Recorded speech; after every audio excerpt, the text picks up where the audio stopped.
The influence of stress on the development and recovery of alcohol use disorders. Alcohol use disorders are relatively common but represent a serious concern given the impact on individuals, families, and society.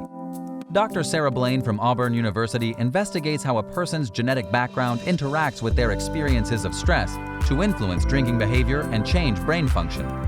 We know that drinking initially relieves stress because alcohol strongly activates our brain's reward circuits, increasing relaxation and reducing anxiety.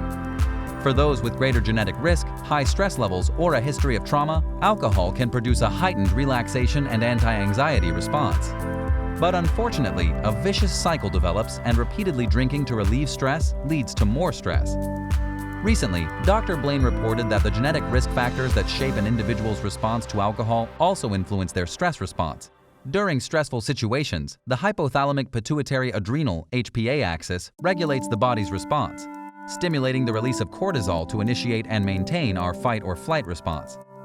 However, this same process also occurs with alcohol consumption, contributing to alcohol's initially stimulating effects. Dr. Blaine further explains that frequent stress and drinking inflict damage on the brain. As a person binge drinks, greater alcohol consumption leads to more cortisol release. High levels of cortisol and prolonged HPA axis fight or flight activation lead to toxic cellular conditions and dysfunction in the body and brain, specifically the ventromedial portion of the prefrontal cortex, PFC.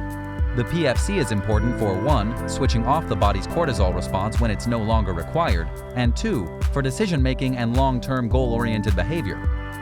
Once the body is accustomed to regular large amounts of alcohol, abstinence induces withdrawal, leading to even greater levels of cortisol and high levels of stress. This can lead to relapse, particularly in the beginning stages of recovery. To better understand this process, Dr. Blaine used functional MRI to measure brain activity in participants with an alcohol use disorder as they began treatment. People with fewer days of abstinence showed lower PFC response to stressful images, indicating decreased ability to respond to stress.